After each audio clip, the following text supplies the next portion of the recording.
All right, welcome back to the podcast. It's the Eco Farm Aotearoa podcast with Ewan Campbell. We're doing what is an atom and why does it matter? Indeed, why does it matter? Well, I think we're going to talk about expand over time of how all the stuff fits together. And the issue is we don't know what the building blocks are right from the start. We're just brushed over and doesn't matter, you know. But the reality is these atoms and the subatomic particles we're going to talk about today, they're part of the genetic sequence. And they have to be in a perfected form to actually create a beautiful genetic sequence. Then they make up a cell. And, you know, the single cell, the first cell, cyanobacteria on the planet. So they have all these 64 minerals and subatomic particles to make up the cell. Then they have tissue, salts, and other trace elements, all part of it, to make up. So we've gone from an inanimate energy form to a biological system. Then we've got to look at how that fits in and how it modifies the soil and brings a balance to the nutrient to grow into the upper plants, and then comes into the animals and brings nutrient into us. Now, if we don't go back to this very basic stuff, it's really hard to understand where we come from and how important it is to actually think about it right from the bottom and coming right the way through. And I don't want to try and frighten people because, these are questions that I was asking myself back when I was 20 years old. What's dirt? Why would it be so important at this point to have this context before we move on to other things? Because everything's built from it. And the ongoing effect of what we do in our farms, outside of our farms, information coming in, certain things that we're doing, all have an impact.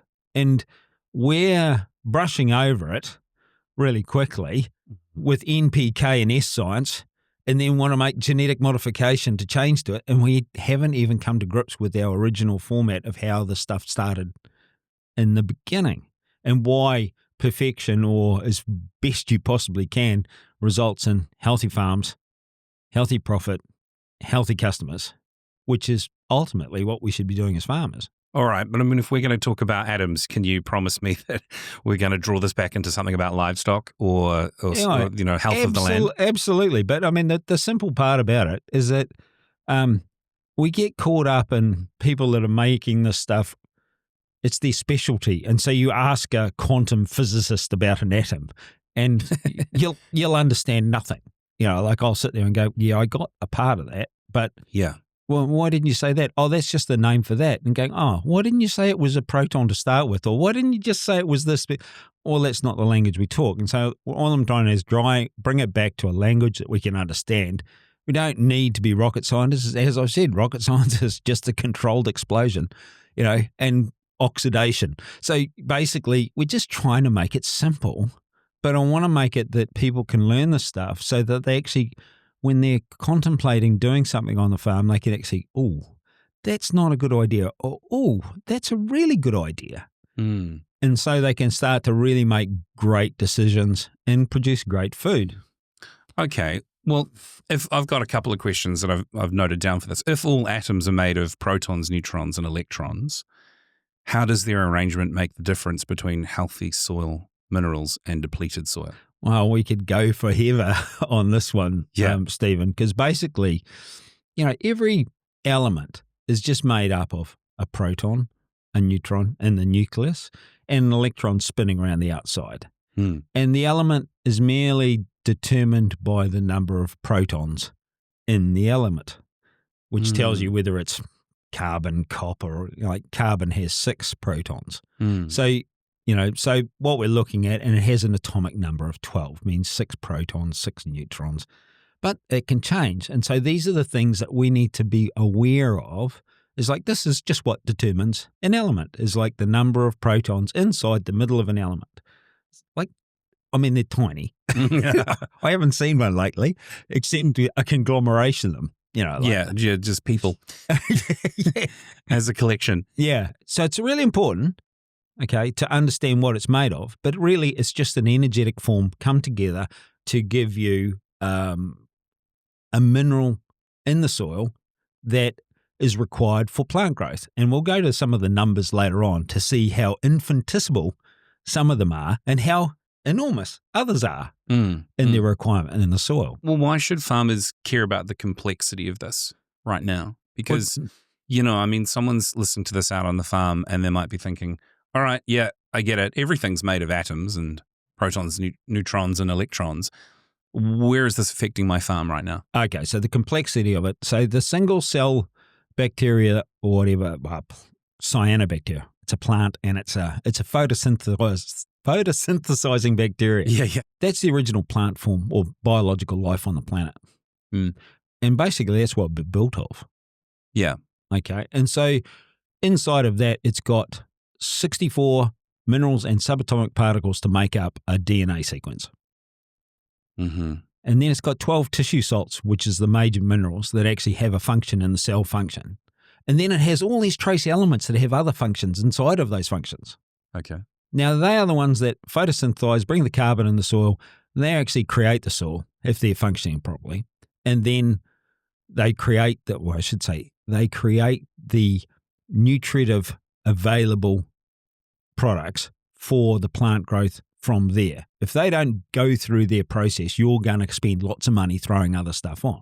Mm. Now, if you give them the right atoms or minerals, like in the soil for them to work, then they'll work for you for nothing. But you're specifically talking about cyanobacteria, right? Yeah, but the rest of it flows from that. If you don't look after them, Okay. you might as well just shoot yourself in the foot because you're just going to be buying from a bag, the fertiliser company, and you haven't fulfilled the genetic sequence of the plant that grew from that and the animal that grew from the plant, nor in ourselves as well. So how much is cyanobacteria an important building block for the plant and the animal in terms of where does it sit in the chain of events that lead us to ultimate great health? It's right at the start. And what is not generally known is that cyanobacteria are the greatest carbon exchange on the planet, and they live in the ocean. Right. Okay, they take more carbon out of the atmosphere than any other life form, Amazon forest, everything, just by photosynthesizing in the ocean. Yeah. Now, if you go to the ocean, there's 98 minerals in the ocean. So there's all the forms of what they need for a genetic sequence and mineral process to create a healthy cyanobacteria. If you can bring them on the land, which they were there all along, if you can create an environment that allows them to go to work, well, then you've got free fertilizer. Okay. All right. Well, what's wrong with this statement or this idea?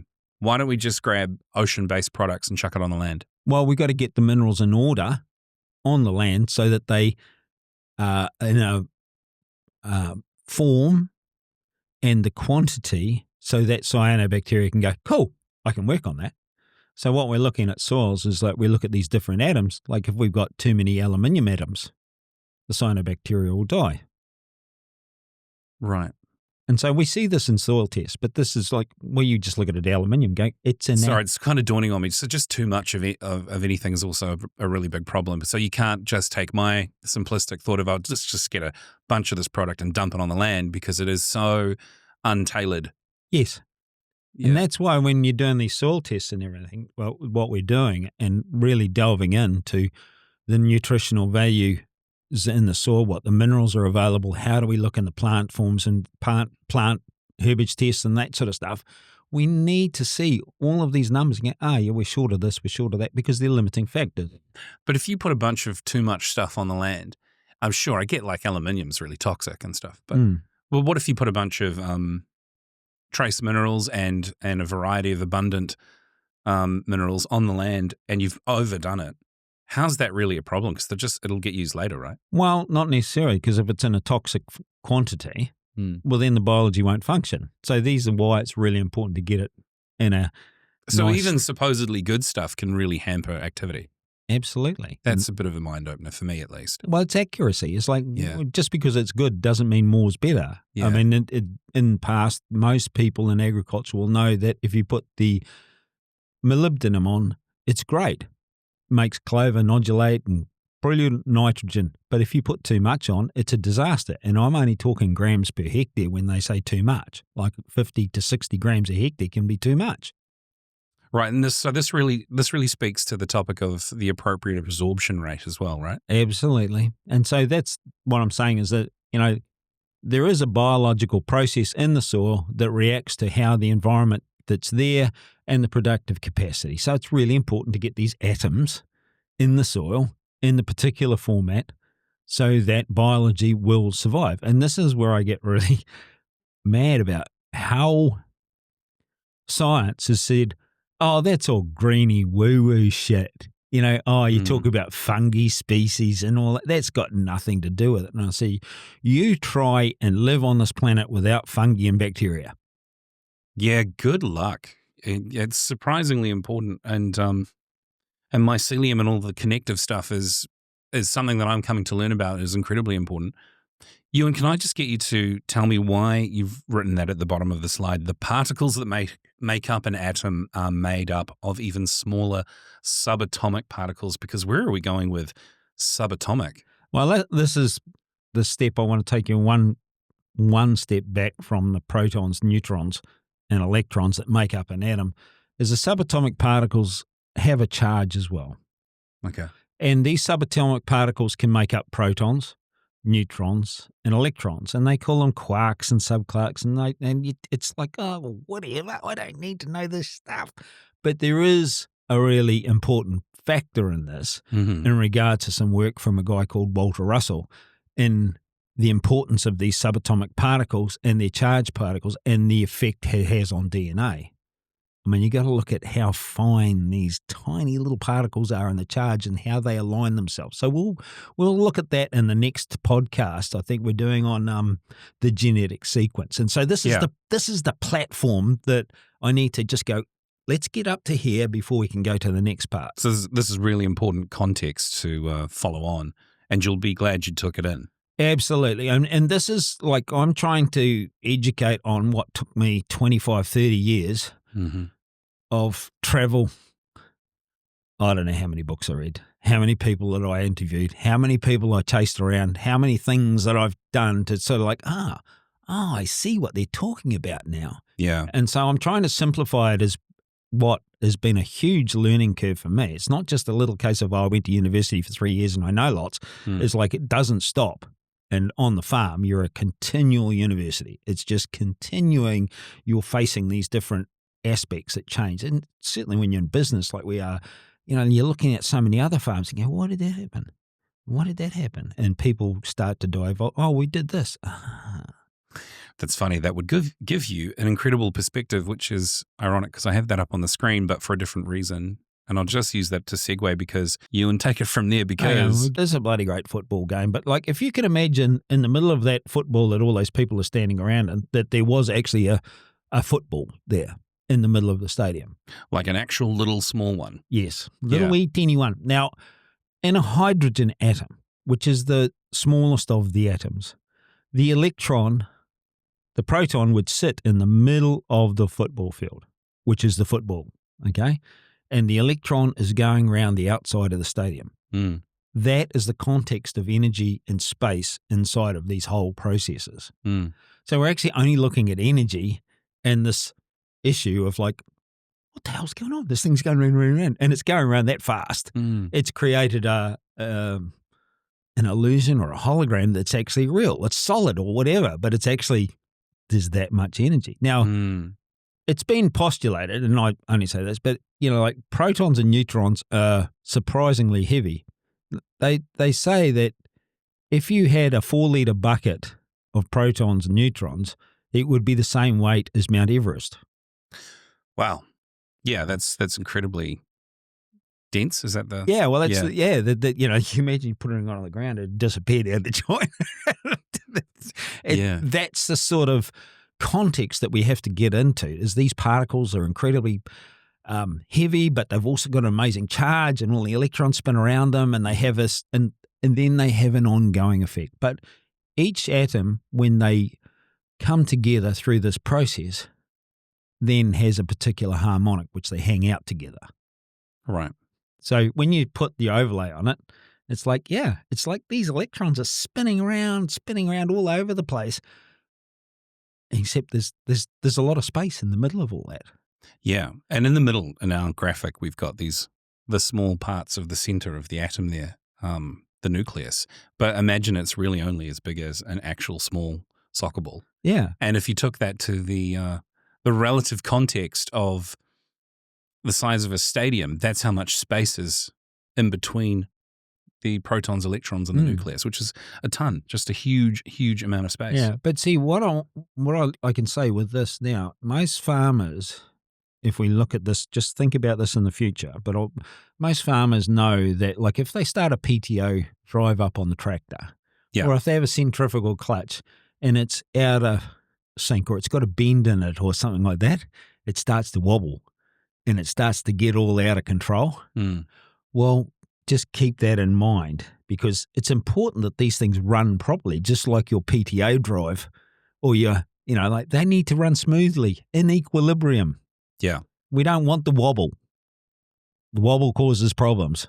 That's right. We definitely don't want that wobble. And if you're listening out on the farm right now and what on earth are they talking about? Because you can't see what we're talking about.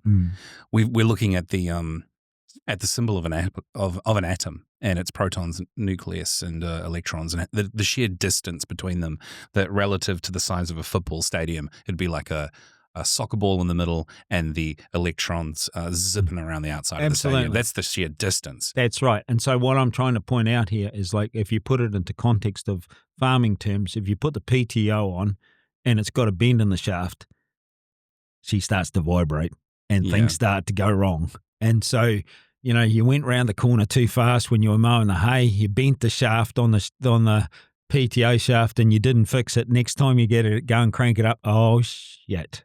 We're in trouble. And this is the same thing. And we don't see it because it's so small. And this is how we can get a wobble from the nutrients being put on the farm. Okay. And this is where I'll talk to this in the next podcast about the genetic sequence. I'm just preloading this process to just give a context for farmers how things function. Okay. Yeah, cool. What have we got here? Slide 3, elementary particles. Let's take a look. Yeah, well, like this is quantum mechanics, and it's big words. The stuff that, like, you've got muons, electrons, downs, strangers, bottoms, quarks, tops, gluons, Higgs, neutrinos, all sorts of different stuff. Bosons, yeah. Yeah, okay. And these particles make up protons, neutrons, and electrons, okay? And so when we look over here on the symbology on the left-hand side, it's the energetic makeup. I think it was a proton of that one. And, like, I am no expert in this process, but I do know that it needs to be right. But these are tiny, absolutely incredibly tiny particles that have a charge, just the same as atoms do. No negative charge, positive charge, +1, +2, +3. And they come together and join to make these protons, neutrons, and electrons. And, yeah, okay, it's not that relevant, but it is relevant to a point. Okay, so this takes us back to subatomic, doesn't it? Because that's what all these extra things are here when we're talking about the energetic composition of a proton. This is the subatomic stuff. Have I got that right? Absolutely. When you see you've got each of these particles join with another subatomic particle, or 3 of them, and we'll see that in the next slide, is how they actually form a proton or a neutron or an electron. There's different arrangements of these subatomic particles. So, like, on the simplest elements, like hydrogen, which has 1 proton in the middle and 1 electron going around the outside. And so they've been made up of those subatomic particles. When they put if you put a neutron in there, you then get heavy hydrogen. It's what they make hydrogen bombs out of. You're talking about what strikes me as really subtle stuff. It is very subtle, but it does express itself further down the track. And the reason that I'm going down this track with the DNA and the minerals and what make it up is that farmers are really focused on breeding, right? Which is genetics. Okay, so they take animals with a specific bloodline, genetics, like their genetics are suitable for this farm, blah, blah, blah, and we do this there and we raise this cattle and do this there. That's brilliant. There's another factor in that then comes into it, which is epigenetics, which is the environmental effect on those genetics. And we will look at that in further podcasts about how this all impacts their profitability. But this is what I'm saying is, like, if we get the basics, even though it's a bit furry and whatever else, once we start to realize how a DNA is put together, then the impacts of outside influence or atoms not being in the right place, deficiency, toxicity, then they're actually impacting on the value they've created in their own genetics. Okay, well, where I'm getting at with regards to the subtleties, I suppose that's the wrong way of putting it. The detail, it's like the devil's in the detail. Because when I've watched you, honestly with amazement, talk about what I call the blood test of the land, because you get your soil tests back and they're so precise. And then you go, oh, that's interesting. This guy's going to need just a few milligrams of this per, and it's like per 1,000 hectares or something huge. And you're talking about tiny, tiny amounts.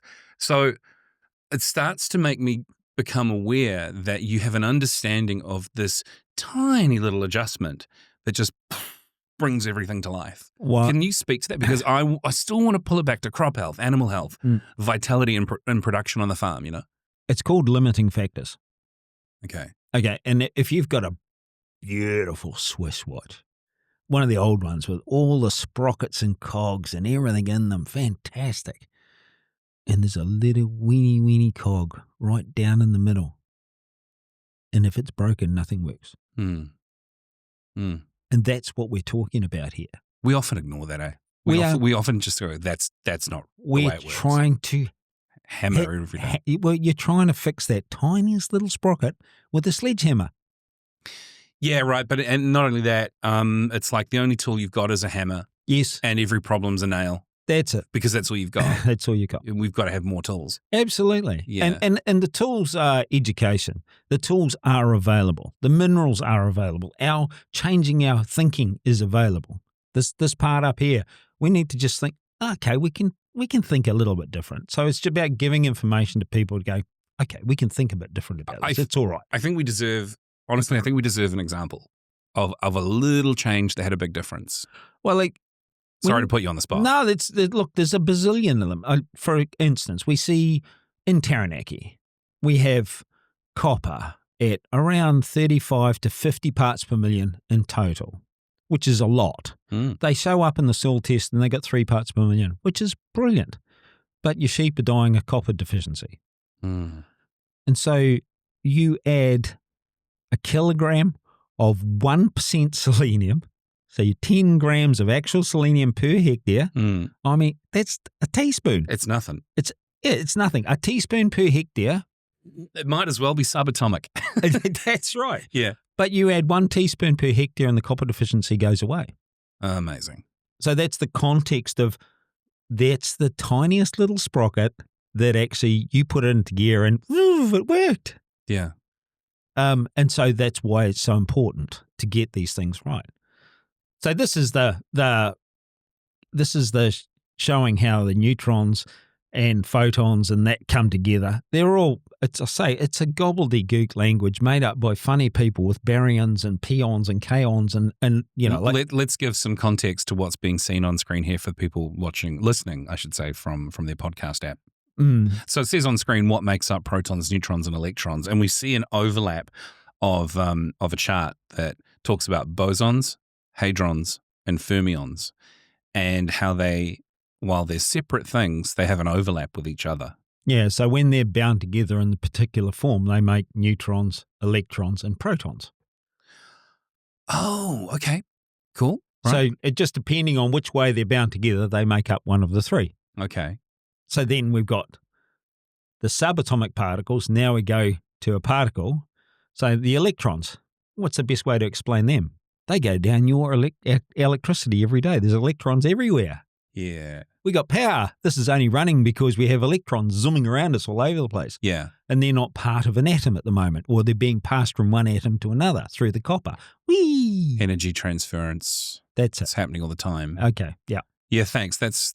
I was going to say I need a farmer-friendly way to understand this, but I actually needed a Stephen-friendly way. Well, no, it's all right. As a farmer-friendly, you're up the back and you're 5 Ks from the electric fence unit. Yeah, but you can still get a hell of a whack.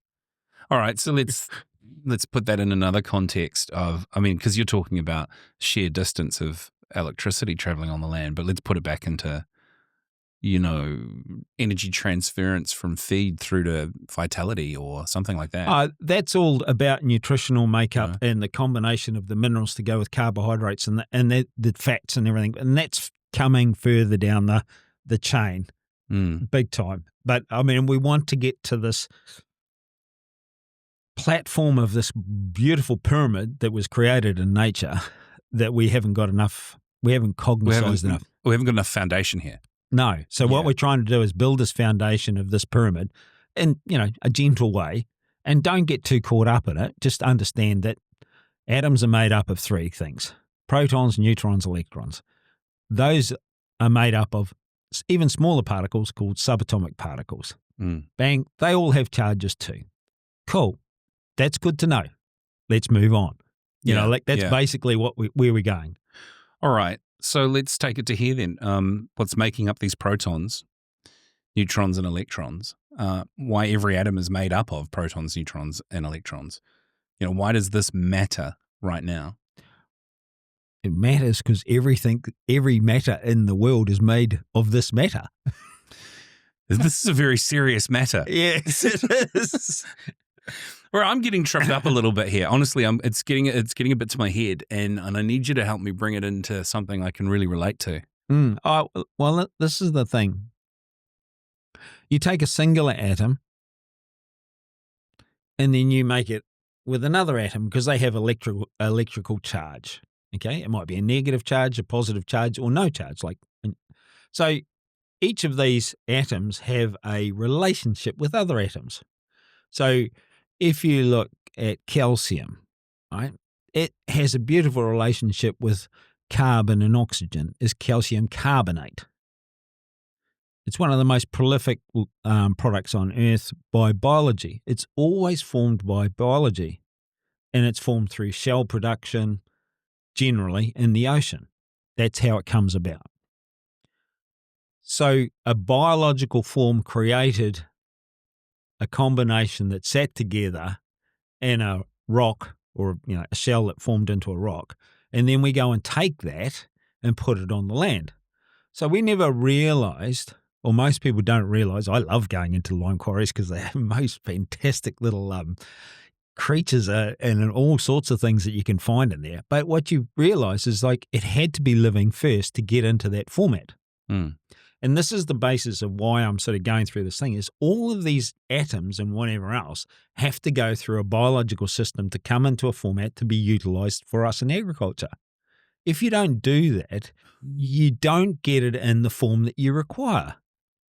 Oh, that's a penny drop moment for me. Okay. Everything has to have been processed through something biological, living, digested, pooped, become a product, transmuted, if you will. Yes. Before it's then usable. Yes. On the farm. And if it hasn't had that biological treatment, it hasn't passed through life, then it doesn't give us the life we need on the farm. That's it. And so what we've tried to do is circumnavigate that process. So when people say to me, oh, look, we need to throw some fert on, I need some grass, and go, no, whatever we do just creates a mechanism in the soil so it will actually create its own Swiss watch in the ground. It's not its own live activity. That's it. We're not because otherwise you're throwing on what sort of amounts to sort of synthetic, dead, inert chemicals. That's right. And the plant goes, oh, cool, got some nitrogen, let's grow. But it's been fooled.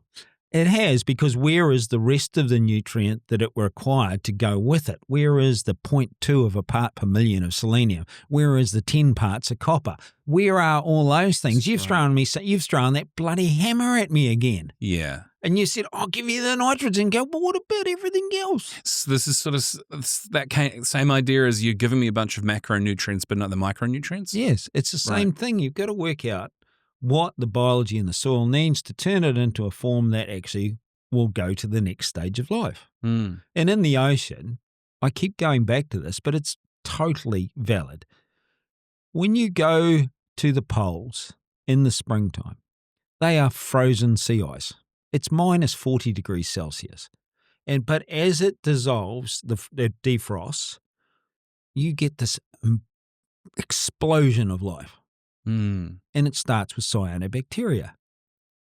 Now, the reason that they do so well, the nutrient-dense waters around the Antarctic are partly caused by the electromagnetic fields down there because they're much higher down there than they are up at the equator. So they draw these nutrients. You talked about that too in Wales, right, in the audiobook. Yeah. So, by the way, if you're reading along with the audiobook, well, that's a separate podcast. We've got a companion podcast that goes with it to help explain it. But I remember that episode because you had a different electrical frequency in Wales. Yeah, well, we got up to 1.5 volts in the soil. And we, in Waihi, we're only at 0.25 of a volt. So, as you get closer and closer to the pole, there's this massive electromagnetic field, and you've got this biological explosion. Not driven by temperature, but driven by electricity and magnetism. So those guys go nuts, those cyanobacteria, and then the krill move in. Okay. They gobble up the cyanobacteria. That's what they live off. So they're living off a plant form to start with. Then the herrings come in. Then the seals, the dolphins, the whales, the whole chain. Chain of life. Yes. Yeah. Okay. Passing through all of that biology. Yeah. Started one single cell organism, the first single-cell organism on the planet. Amazing. Now, I keep going back to this too, and you'll hear me again and again, and I keep drumming it back into people. Cyanobacteria are one of the only biological forms on the planet that can restrand their DNA to perfection. So you've got to go right the way back to the start again. And going, oh, shit, I've got that wrong. Okay, well, I'll have to look after the biology on the farm. Now, cyanobacteria will work on the farm exactly as they do in the ocean. That's mind-blowing. And if they're the only thing that can really restrain their DNA, then if you look after them, you're looking after your health? Absolutely. Okay. Now we're getting the picture. Okay. So what we have to do is give these single-cell organisms everything they need without any other limiting factors to allow them to explode, to restrand their DNA. And then when you look at your animals, like an Angus beef breeder, it's like, oh, cool, I've set the platform on the farm. I've got all my cyanobacteria working. So brilliant. Okay, I've got my animals sorted out like this. So those animals, according to my breed planning and my genetics over time that I've kept these animals going, right, I'm going to get my best possible expression of what we've done on our farm. Right. Okay, and so then you see, oh, shit, look at that one. Wow, that's amazing.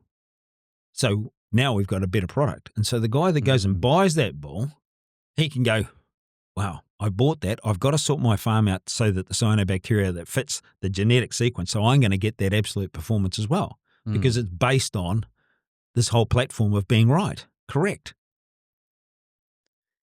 But it might all fall apart for him if he hasn't got the right stuff on the land, right? Because he's bought, I've heard you say this before, he's purchased and spent a lot of money, he or she, on genetics, but then the epigenetics, which is the environment, just takes it out and destroys, reduces the quality of what he's purchased. You got it. Okay. And so I feel a bit smart for a second. Yeah. Well, so this is the thing, is like, why spend all of that money on something that you're not quite sure if it's going to work at home or not until you fix your own or are in the process of fixing your soil so that you can give that animal all of the minerals to make the genetic sequence to actually express its own capability. It reminds me of that phrase, for every complex, nuanced problem, there's a simple black and white answer that doesn't work.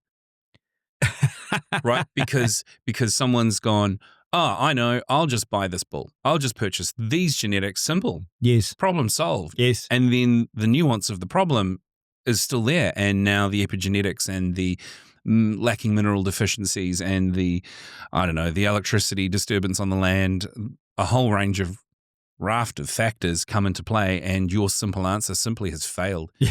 We see this in politics too. Here's a simple answer. This will suit everyone. It doesn't. You've actually got to have nuanced responses to nuanced problems. Well, the thing is that what we find is if you build that basis on the bottom, then you don't have the problems, or you diminish the number of issues that you can face every day. They just get diminished because you've got a great foundation. Right.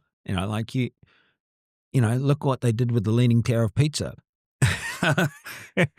What did they do? They kept propping it up? Or? Yeah, well, they're still propping it up now. Yeah. And so they didn't get it right at the start, did they? No, that's right. Yeah, I get you. It just sort of slipped over and then it was problems forever. Yeah. Okay, let's just have a quick look at our summary screen here. And I've got some follow-up questions for it, but I'll just take it across. Can you summarize, because we've got to a point, we've got a few questions after this, but what we see on screen is, what is an atom? Why does it matter? Every atom is made up of protons, neutrons, electrons. The mere arrangement of these creates different elements, and every element is made up of the same materials. Do you want to give us a summary of that, Ewan? Okay, so in nature, all of these different elements form different compounds that create all of what we are. Now, in future podcasts, we'll look at this process of what happens when you have nuclear bombs. In radioactivity, you get things called isotopes, which is where the balance of the proton and neutron inside of the atom is incorrect. Right. Okay, so now we've got a wobble. Yeah. Okay, and so some elements... Due to a huge disruption. That's right. Okay. And some elements will create a wobble, which causes all sorts of problems. But then there's other isotopes in nature, which are quite incredible, where the likes of carbon, when going through nature, will take on extra neutrons and it will become magnetic. And that is only created in nature. Now, when carbon becomes magnetic, then the whole system works better. So if you look at carbon in its natural form, or way we see it, it's 666. But there should be 676, but more likely 686. I think it's carbon-14. I'll have to check again. Head's been around. But it becomes magnetic. And so then it starts changing the way that things work in the soil. And so this is a whole process about electromagnetics and carbon growth and CO2 and energetic forms all have a huge bearing in how this goes on. Now, if we look at some of the crazy things that human beings have done, like when Fukushima went off, they poured iodine into the reactor, saying, oh, well, this will help. But then they created a whole lot of radioactive iodine with a half-life of a bazillion years. So iodine is crucial in thyroxine in our cells. And it's a good choice for radiation exposure for humans, though, isn't it, as a supplement? Well, they say these things, but if you get exposed to radioactive iodine, biology and our cells don't actually know what to do with it or have a limited use of it because it's got this big wobble on. Yeah. We're not used to that. That doesn't fit. And because of all of the intricacies of when you're connecting all these bits and pieces and they have to be in a harmonic process where they spin together and be very comfortable with each other, you throw in a big wobble. Then it starts, I'm not liking this. Yeah. Okay. And so people go, it's all bullshit, and go, well, look at the radioactive cloud that came off Fukushima down over a corner of Australia, right over us here in New Zealand, and it was measured in Dunedin at the university when it went through. Wow. So people can't, it's all bullshit. It's, go and have a look. Go on and have a dig out. They measured it on the way past. Yeah. So all of a sudden, we've got the effect of somebody doing something like pouring iodine into the system, and now we have radioactive iodine. Now, in Chernobyl, boron is an interesting process because it can absorb radiation and not become radioactive. So they poured boron into the reactor at Chernobyl.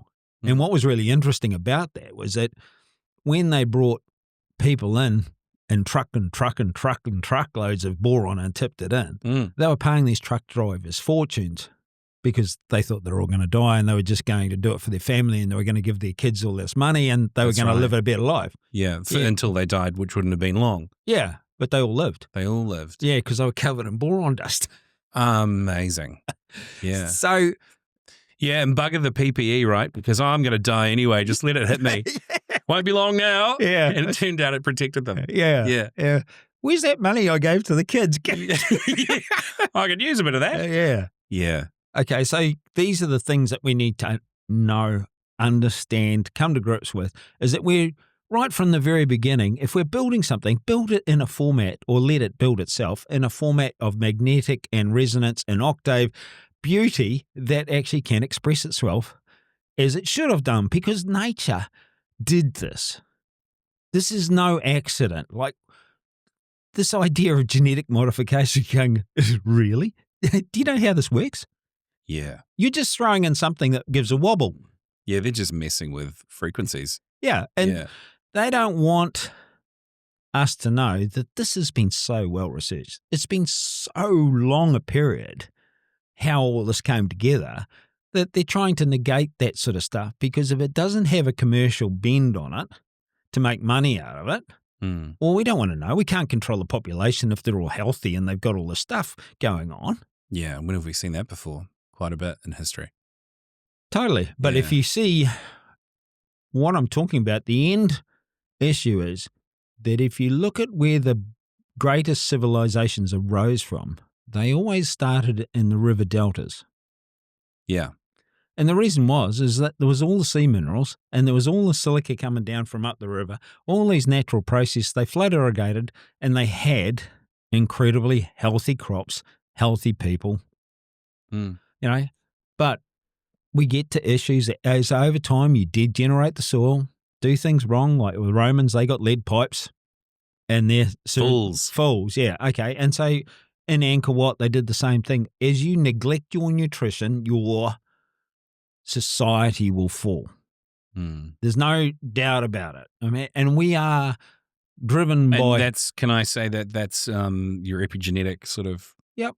Every part of it. Choice there. That's your environmental stuff that's going to destroy everything. Well, that's just one of the parts of it. The toxicity, the heavy metals, all of these impositions from where we don't have enough minerals or we have too many, it all impacts on our health and it all impacts on our thinking. And if you've got people running a community, a society that's actually imbalanced from the bottom up, well, that's what you get. It's just like the flywheel or the PTO shaft. Once it gets a wobble on, go back and start again, will you? Don't try and fix, get your first principles sorted. Absolutely. Okay. So I think that's well explained. I've got a couple of health and soil connection questions and some farming production takeaway questions. So let's talk about atoms and how they're made up in our body. How do the atoms and elements in our soils directly connect to the atoms that make up in our bodies? Well, this is the great thing which they've actually shown, right? In a single cell organism, they can track the DNA through and the quality of the original part into the nutrition that comes out the other end. And that might go through 3 or 4 digestion processes. Okay. So the cyanobacteria might go through a worm, and it might go through a fungus, and then it goes up into a plant, and then it comes through, and the cow eats it, and it comes into the milk, and then it gets to us. The state of the beginning point ends up in us. So why wouldn't you want to let a whole lot of really cool microorganisms that know what they're doing do the job to start with? You'd be rather a fool to think that you can actually do the job and put 64 minerals into a genetic sequence and pull all these other minerals together and grab all these other bits and pieces and everything like that. We're not smart enough. All you have to do is, like when I look at our soil samples and everyone thinks it's a whole lot of gobbledygook, and go, there's just a picture that needs to be played that if I give it to these guys, they'll go and do the work. I can't do it. There's no way on the word. I can only give them the tools. There's something to explore there, maybe with another analogy about, like you talk about the cyanobacteria. If you get that right at the sort of the smallest point of the chain of evolution, and everything that eats it is a bit bigger. Yes. Right. And then you get to the biggest fish in the ocean, who's finally eaten something that was only a little bit smaller than it. Right. But it goes up the chain. Yes. Can you speak to the similarities between that and the concept behind why when health practitioners talk about the importance of a fish oil, they actually often recommend krill because it's the smallest? Is there some analogy there? Well, that's highly likely because it's going back to the krill because it's close enough to the original starting point. Yeah, where versus if you're eating a lot of tuna, right, you're catching mercury. Yes, because it's a much bigger beast. Yes, and what it's been eating and what else has gone in the ocean and the whole And the process. chain of events that got to the tuna. Got to the tuna, yeah. Okay, so because it's at the larger animal moment where we see the health fall apart. Accumulation. Yeah. Yeah, and so like that's a toxicology process that comes up. So like, Is there some analogy here with what you were? yeah, absolutely. Yeah. So like, if I look at it in a scenario where growing grass hydroponically or through throwing on soluble nutrients and whatever, and things are out of order, what we see in the herbage test, we might see 175 parts per million of aluminium and 20 parts per million of silicon, where it should be the other way around. Yeah. Okay, so we have a toxicology problem with the amount of aluminium coming through because we're built on a soluble nutrition, not on the very base material that started this whole scenario going right through. Now, if you look at superphosphate, the accumulation thing again is where they've had cadmium poisoning. You know, like if it's over 1 part per million, the World Health Organization said it shouldn't even be, land shouldn't be developed for subdivision. So it's that smaller context of accumulation. Now, Goodness. in our animals, sheep over, I think it's 8 months of age. Yeah. Offal should not be used for human consumption because of the cadmium accumulation. Okay. So these are the things that accumulate through process. So if you do something wrong in the soil, it does accumulate in whatever's eating it. Mm. And this happens specifically with dairy cows. If you've got excess nitrogen in the soil and it comes into the plant in the wrong form and there's excess nitrogen, it accumulates because the cow's eating 15 kilos of dry matter a day. It's got 40% more nitrogen than it requires. Where's it going to go? Mm. It puts it in the blood so it can piss it out the back, get rid of it. They're blaming the cow for the excess nitrogen, going, the cow didn't manufacture it. It just accumulated it. Why does it not seem to turn up in milk? It does turn up in it milk. does also? Yeah. Like you'll go, your milk urea nitrogen. Okay. They're testing it for the dairy company every day. Over the top, over 30 parts per million. No, I get that, but I mean like other nasties. Are we seeing that? I couldn't tell you on that scenario. I mean, the thing about the sheep is we do know it's an accumulator of that. Sheep is? Of the cadmium. Yeah. Okay, we do know that's an accumulator. Yeah. And the amount it eats and what's going on, and because they eat close to the ground, they pick up some of the dirt, which actually makes it worse. It doesn't necessarily come up the plant. There's all sorts of varying contents of toxicology. And then the craziest thing of all, some government department says, "Oh, we don't think it does any harm." Yeah. Yeah. Nothing to see here, folks. Move along. Let's move on. Yeah. Okay.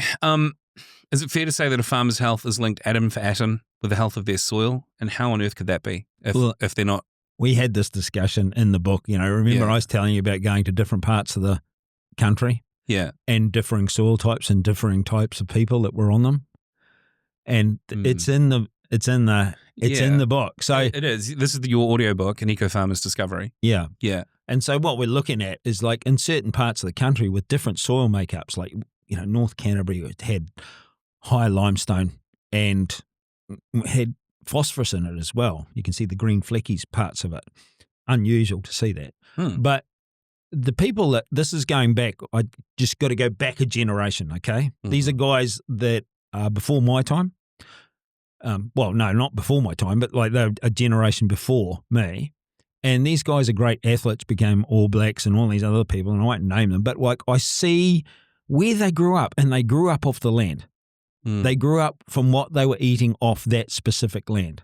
Wasn't that a Taranaki example? Oh, Taranaki's a perfect example. Down Gisborne and it was Gisborne, I think. There's another one there, yeah. And in this case, it was North Canterbury, and like they grew up to gorilla biscuits. Like they're just wow.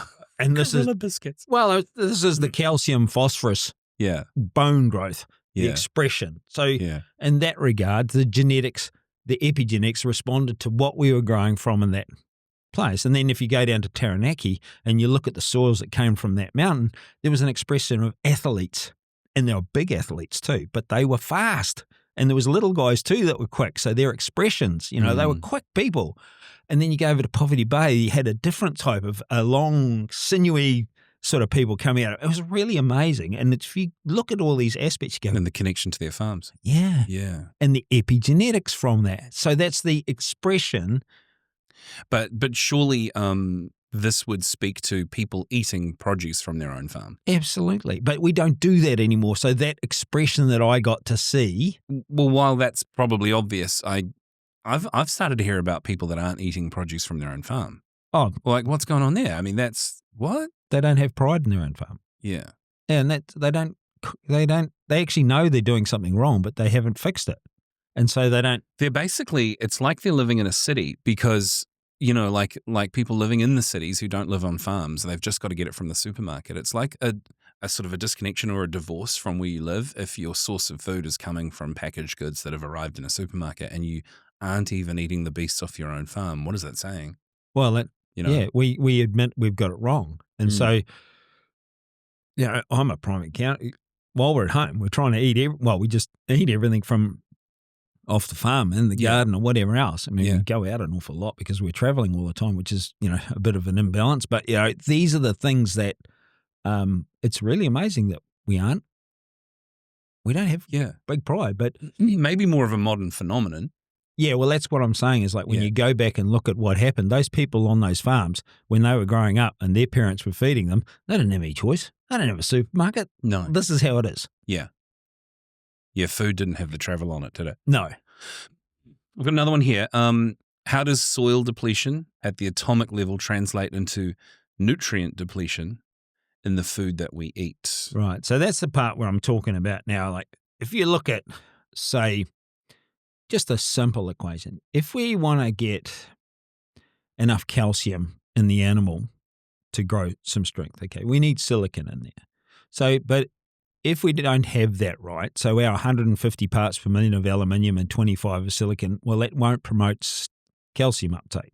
If we get it right, we go from 0.6% of calcium in the feed to 1%, which equates to around 60 grams of calcium per day difference. So cow over 15 kilograms would get 150 grams of calcium per day out of a 15 kilos of dry matter feed at 1% actual calcium. So it goes to 0.6, it drops 40%. So we're down to 90 grams. So now we've lost the capacity to grow. Or we're losing the capacity to grow. We're losing the capacity to make milk. Now, this isn't a biological form of calcium that the animal can uptake and use and make into milk, okay?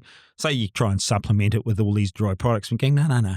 You've got to go through a biological process to get it right, to get it to cheapest, least energy conversion. Right. So then we go back and say, well, we need 10 parts per million of copper. Parts per million. This is milligrams per gram. This is subatomic This again. is getting more. Yeah. Yeah, but guess what? The driver behind the copper is a little thing called selenium, and you need 0.2 of a part per million. Whoa. So we need 50 times less selenium than we do copper. And if they don't work, the calcium's not going to work. And if you got the aluminium's too high, all of this thing has a huge, you're in trouble. Yeah. And that's why I'm saying nature is far brighter than we are. All we need to do is give her the tools and recognise the limiting factors and let them go to work. They can organise this whole process for us. Don't worry, let's just put some nitrogen on the land. Yeah. Don't worry about it. Let's get just some basic in. Yeah, I'll get the sledgehammer out. Yeah. Okay, let's go now to my last two questions, farming production takeaways. And I think you were telling me when we were chatting about this yesterday about labouring the importance of potassium in lime. Well, these are some of the things that go completely wrong. Like if you say you put potassium on in the autumn, then you get a whole lot of mineral deficiencies in the spring because the proportion of the elements is really important. So like in animal nutrition, we need 1 part calcium, or say 1.5 part calcium, 0.9 phosphorus, and we need 2.8 potassium, or to 3. But the ratio gets right out of bed, and it goes quite often to 6-1 to the calcium to potassium. And next thing, all the cows are falling over with milk fever. Okay, so it's really important because you've got to have the ratios right. And again, I go back to this point. Build a mechanism that allows biology to put the nutrients in order for you so that you don't have these problems. It's funny, you remind me of one of the videos that we've previously put up, which was an open day. And a guy was walking around the farm with all of the people that were there, listening to what you had to say. And he said, I just want to say we've put on this brew on the farm. And the staff who worked on the farm, the workers and that, they're like, oh, yeah, this extra job that we've got to do. The moment it stopped milk fever, they kept going, hey, have you put that on? Yeah, you've got it. Yeah, because they didn't want to deal with it. That's right. Yeah. And so these are things that farmers have got busier and busier and busier spending money for somebody else instead of actually getting to the root of the problem, because the root of the problem hasn't been spoken about. And this is why I'm starting right where we are now. Let's go all the way back to the beginning, and then let's retrench this process, okay? Yeah, and I kind of am trying to illustrate the point that I guess if those basics are right, you're saving yourself a lot of time. Oh, you what can't is it you like to say? Lazy farming's the best farming. Absolutely. Yeah, It's got to be not too hard. Yeah, but it's got to be well carried out. Yeah. So that the lazy farming has got to be well thought out, in the sense of when you're at home or wandering around the farm contemplating what's going on. It really shouldn't be called lazy farming. It should be called easy farming. Yeah. Because you're actually doing something where life becomes easy because you had the presence of mind to get the basics sorted. Absolutely. And we're not dry. And it seems lazy. Yeah, it appears. It's actually easy. It just makes life easy. And it becomes so much more fun and enjoyable to have a farm that's running properly, got healthy animals and higher production, and you've got some profitability. I can go fishing, I can do this, and I can do that. Where what we're seeing is this proliferation of processes like this electronic control of animals. Oh, it gives us so much more time every day. And I'm going, this is this halter thing. Isn't it? But I see just guys walking around looking at their phone all day. And I'm going, well, when did you actually look at nature? You're looking at a phone all day. Yeah. You're paying $12 a cow per month, and then you're paying all these other costs and going, oh, okay, I get it. So while you're putting the nitrogen on the farm, you can actually be playing with your telephone so that you can actually do this and do all these other jobs, because everything's falling apart. And they haven't cognised this process that their farms are falling apart. They don't think it can actually be really easy or enjoyable. And I was talking to a friend of mine the other day, and he's a little bit older than I am. He said, I used to love spring. He was a dairy farmer. He said, I just used to thrive on it. It was a great time of the year. We had calves and all these things, and everything just started again. And now he just looks cross-eyed at what's going on. It's like it's a horrifying, stressful period where we're just trying to make ends meet and get past this. Oh, there's a real disconnection from the land there. I used to love spring down to, we're just trying to get through it. Yeah. What a disconnection from your environment. Totally. Yeah. It sounds a bit woo-woo, but it sounds really disconnected. Yeah. Okay, if farmers take one big lesson about atoms back to their land today, what should it be? There is an orderly fashion, and we need to know how that works, or even have a basic understanding of it. And if we don't, it will bite. It bites really hard. It's really expensive, and you won't enjoy farming. Yeah, that's heavy, Ewan. Last question. Looking ahead, how can farmers use this understanding of atoms to improve both their productivity and the health of their animals and families looking ahead? Well, this is the beautiful thing. It starts the foundation to start looking at different things like soil tests and herbage tests and all these other things. It starts on this educational process. I know where that came from now, okay, and now we've got to project it forward. And you've got to look at it in a very comfortable and relaxed environment, go, that's deficient, there's too much of that, okay, that. So now I have to remedy those issues for my farm to go forward. It is not based on products. It's not based on somebody else's opinion about, oh, that's all bullshit. Throw some more N on. It's like that sledgehammer approach that we see put some more superphosphate in it. We've been doing this for years. And going, that's why we're in the trouble we are now. Yeah. Is that it becomes very methodical, very comfortable. Here's the issues that we're facing, and here's what we can do about it. And what I get when I'm talking to farmers about this, I talked one this morning, just a real issue.